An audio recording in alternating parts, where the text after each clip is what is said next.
새벽이 밝았습니다. 오늘 주님께서 가르쳐 주신 기도로 우리 새벽 예배 시작하도록 하겠습니다. 하늘에 계신 우리 아버지, 아버지의 이름을 거룩하게 하시며 아버지의 나라가 오게 하시며 아버지의 뜻이 하늘에서와 같이 땅에서도 이루어지게 하소서. 오늘 우리에게 일용할 양식을 주시고 우리가 우리에게 잘못한 사람을 용서하여 준 것 같이 우리 죄를 용서하여 주시고 우리를 시험에 빠지지 않게 하시고 악에서 구하소서. 나라와 권능과 영광이 영원히 아버지의 것입니다. 아멘. 하나님께서 오늘 우리에게 주시는 말씀은 스가랴 14장 16절의 말씀입니다. 스가랴 14장 16절의 말씀 우리 함께 읽겠습니다. 시작. 예루살렘을 치러 왔던 이방 나라들 중에 남은 자가 해마다 올라와서 그 왕 만군의 여호와께 경배하며 초막절을 지킬 것이라. 아멘. 샬롬, 여러분 평안하십니까? 요즘은 정말 이 인사가 필요한 그런 시대인 것 같습니다. 세상이 줄 수 없는, 비교할 수 없는 그 샬롬의 예수 그리스도의 평화가 여러분의 삶에 충만하기를 축복합니다. 저번 주에 이어 저와는 계속해서 이 스가랴 말씀을 나누는데요. 바벨론 70년 포로 생활을 끝내고 이스라엘 백성들은 생각했습니다. 이제 회파되고 무너졌던 이 성전을 다시 재건하고 그 강력한 힘을 가진 다윗의 나라, 그 나라를 내가 재건하겠다라는 생각을 가지고 돌아왔습니다. 그런데 결과가 어떻게 됐습니까? 무려 16년 동안 성전 공사가 중단이 되고 맙니다. 무엇이 문제였을까요? 물적 자원이 없는 거요? 인적 자원이 없는 거요? 아니면 다른 이방 민족들이 회방하고 방해 때문에 중단된 것일까요? 아닙니다. 바로 내가 할 수 있다라는 그 자만과 교만과 욕심 때문에 그 공사가 중단된 것입니다. 스가랴 4장 6절에서 말씀하셨죠. 우리의 힘으로 되지 않고 능력으로 되지 않고 오직 나의 영으로 되느니라. 바로 하나님께서 하신다라는 것입니다. 마치 홍해 앞에서 우리가 아무것도 할 수 없는 것처럼 주님이 행하실 그 일들을 기대하며 우리가 하려는 그 열심의 손을 주님을 향하여서 견고히 하고 그 주님이 행하시는 일들을 목도하고 찬양하는 것밖에 할 수 없음을 말씀하시는 것이었죠. 그래서 하나님께서는 바로 이 새 성전을 지으시고 일어날 그 일들에 관해서 계속해서 말씀을 하시는데 그것이 바로 오늘 본문 말씀인 스가랴 14장 16절의 말씀입니다. 우리 말씀을 다시 한 번 더 읽어보겠습니다. 시작. 예루살렘을 치러 왔던 이방 나라들 중에 남은 자가 해마다 올라와서 그 왕 만군의 여호와께 경배하며 초막절을 지킬 것이라. 아멘. 하나님께서 세우실 그 성전은요, 궁극적으로 이 신약 시대에 와서 바로 교회인 우리를 말씀하시는 것입니다. 이 스가랴서에 나오는 이 수룹발벨 성전에 이어서 헤롯 성전이 세워졌을 때 예수님께서 뭐라고 말씀하십니까? 이 성전을 헐라, 내가 사흘 만에 다시 세우리라 라고 말씀하셨습니다. 바로 이 말씀은 성전된 자기 육체를 두고 하신 말씀이었습니다.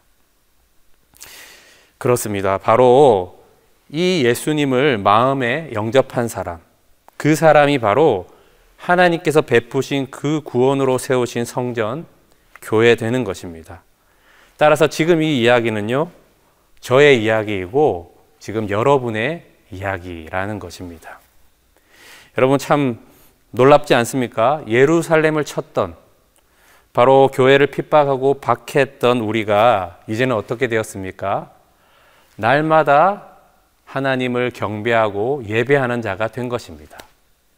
이 말씀이요, 한 2500여 년 전에 말씀하신 건데 지금 저와 여러분에게 이루어진 것입니다. 얼마나 놀랍고 감사한 일인지 모릅니다. 그런데 여러분, 이 말씀을 받으면서 한 가지 생각하게 되었습니다. 왜 많은 절기들 중에 하필이면 초막절을 지키게 될 것이다 라고 말씀하실까? 그것이 저에겐 큰 의문이었습니다. 여러분, 궁금하지 않으십니까?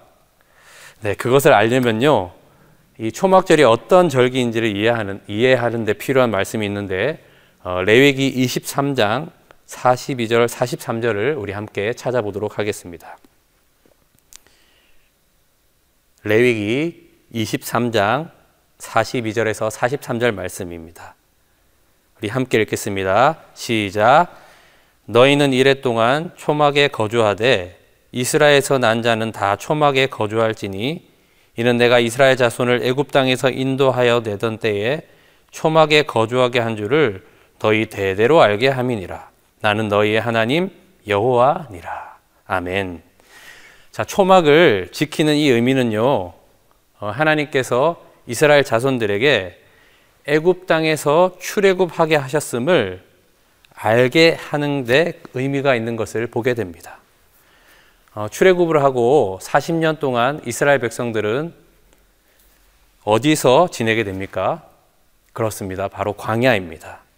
광야에서 40년 동안 약속의 그 땅을 향해서 천막을 쳤다가 걷었다가 떠났다가 또 쳤다가 걷었다가 떠났다가를 무려 40년 동안 한 곳이 바로 이 광야입니다. 그래서 초막절이 되면요, 이스라엘 사람들은 그 익숙했던 곳에서 집에서 떠나서 이 야자나무 잎으로 엮어서 만든 그 초막을 만들고요, 거기서 일주일을 지내게 됩니다. 그런데 이 초막절을 유대인이 아닌 이방 민족들도 지키게 될 것을 지금 말씀하고 있습니다. 여러분, 이상하지 않습니까? 그런데 여러분, 여기에 다 이유가 있는 것입니다. 앞에서 말씀드렸듯이 이 이야기는요, 유대인들만을 위한, 즉 출애굽을 경험한 유대인들만을 위한 말씀이 아니라 바로 우리 모두의 교회의 이야기라는 것입니다. 우리도 애굽이라는 이 세상에서 건짐을 받은 거죠. 그래서 교회로 부르신 겁니다. 하지만 우리가 아직 완성되지 않았다라는 말씀이죠. 이것이 무슨 말이냐면 교회로 불러주셨지만 그것이 끝이 아니다라는 것입니다.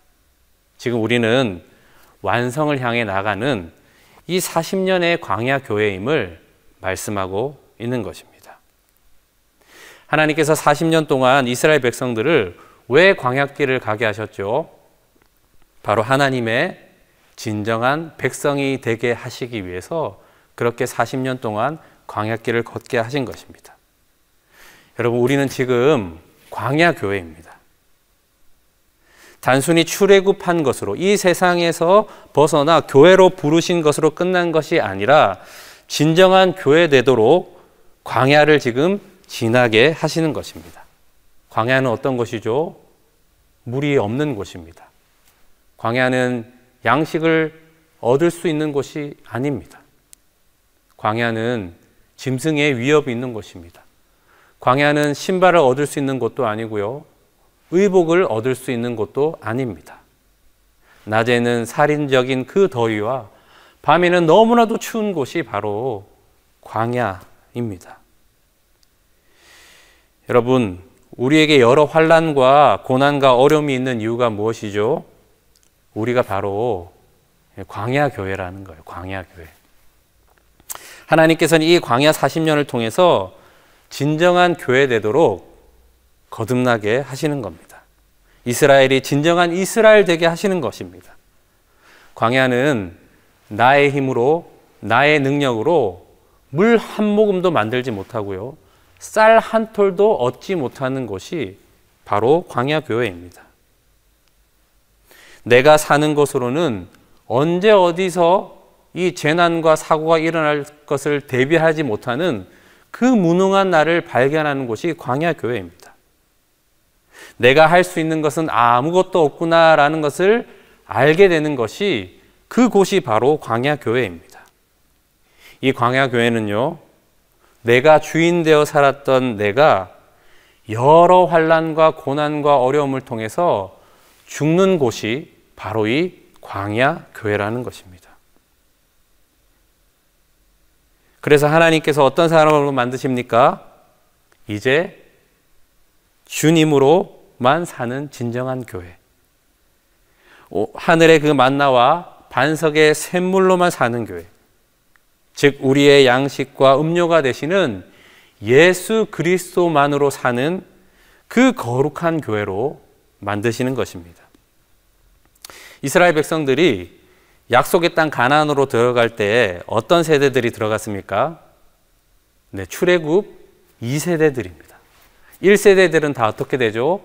광야에서 다 죽습니다. 그리고 약속의 땅 가나안 땅으로 들어간 세대는 바로 출애굽 2세대입니다. 즉 출애굽으로 부르신 이 광야 교회가요, 40년의 그 시간들을 통해서 이제는 주님만으로만 사는 완성된 그 새 성전, 새 교회로 광야에서 거듭나게 하시는 것입니다. 유대인들의 초막제를 지키기 위해서요, 야자나무 잎을 엮어서 초막을 만들 때 규정 하나가 있습니다. 그것이 무엇인 줄 아십니까? 지붕을 만들 때도요, 촘촘하게 만들지 못하게 하는 규정이 있습니다. 왜 그러냐면 광야 생활을 할 때에 천막이 없어서 지붕이 없는 그런 곳에서 살았다는 것을 기억하라는 의미에서 촘촘하게 짓지 못하게 합니다. 자, 그럼 촘촘하게 짓지 못하는 지붕에서 누워 있으면 뭐가 보일까요? 예, 바로 하늘입니다. 자, 근데 언제 눕습니까? 모든 해야 할 일을 다 끝내고 밤에 눕게 되죠. 밤에 누우면 뭐가 보일까요? 네, 야자나뭇잎 사이로 밤하늘이 보입니다. 저도 이 밤하늘을 잊을 수 없었던 그때가 있었습니다. 제가 이제 한참 이제 어떻게 살아갈까 이제 앞으로 진로에 대해서 걱정하고 고민하고 있을 때 이제 남자 3명에서 전국 일주를 하게 되었습니다. 그래서 이제 돈을 아낀다고요. 네, 돈을 아낀다고 숙소를 정하지 않고 이제 노숙하게 된 거죠.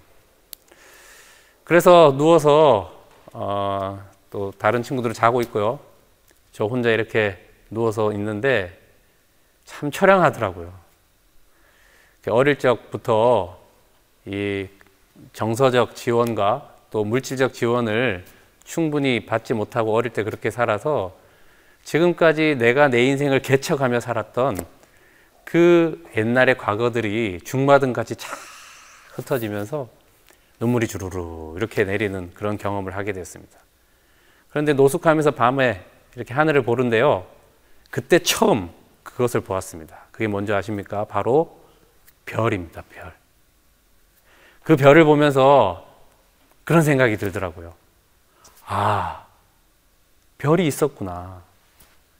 낮에는 보이지 않지만 여전히 별은 거기에 있었고, 또 밤에 별을 볼 수 있었지만 내가 못 본 거지 별은 늘 그곳에 있었구나라는 것을 생각하게 되면서 그때 하나님을 볼 수가 있었습니다.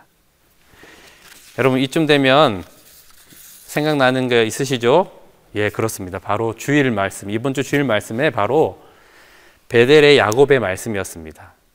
담임 목사님을 통해서 주시는 말씀에 그때가 생각나면서 예배하면서 얼마나 감사한지 모릅니다. 그렇습니다, 여러분. 우리는 지금 광야 교회를 살아가고 있습니다. 지금이 정말 어려운 때인 것 같습니다. 모여서 예배하지 못하는 이러한 현실 속에서 더욱 여러 가지 고통이 심할 줄 압니다. 그러나 우리는 지금 더욱더 홀로 광야를 경험하는 초막절을 지키고 있는 겁니다. 언제 끝날지 모르는 이 광야 생활의 힘듦과 여러 그 어려움이 있겠지만 때로는 가족도 나를 잘 모르는 혼자 외로이 덩그러니 남아있는 그런 외로움 속에 있지만 실은 하나님께서 나와 이 광야 가운데서도 늘 함께 하셨구나라는 것을 알게 되는 그 초막절을 우리는 지금 보내고 있는 것입니다. 사랑하는 여러분, 광야의 여러 환난과 고난과 어려움을 통하여서 주인 되어 살았던 내가 죽고 이제는 예수로 사는 여러분이 되시기를 바랍니다. 새 성전, 새 교회로 거듭나는 그 광야의 초막절이 지금임을 우리 기억하십시다. 비록 지금 힘들고 어렵지만 늘 함께 하시는 그 주님을 통하여서 새 성전, 새 교회로 거듭나는 그 은혜의 광야길을 걸어가시는 여러분이 되시기를 주님의 이름으로 간절히 축원드립니다. 아멘. 우리 함께 기도하겠습니다. 주님, 지금 참 어려운 때를 살아가고 있습니다. 앞날도 어떻게 될지 두렵고 또 나 혼자 쓸쓸히 내 마음 알아주는 사람 아무도 없고 그래서 덩그러니 나만 홀로 남은 것 같은 그런 삶을 지금 살아가고 있습니다.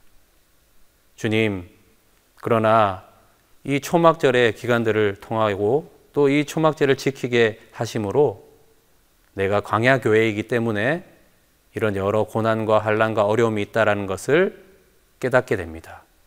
주여, 오늘 이 말씀을 통하여서 광야 교회로 사는 나를 인식하게 하여 주시고 그래서 그 광야 가운데 있지만 주님께서 늘 함께 하셔서 이 광야 교회를 통하여서 이제는 내가 사는 것이 아니라 주님께서 사시는 그 생명만이 진정한 생명임을 깨닫고 그래서 나는 죽고 예수로 살아가다 그래서 광야에서 거듭나는 그 은혜의 역사가 있게 하여 주셔서 새 성전으로 새 교회로 살아가게 하여 주시옵소서.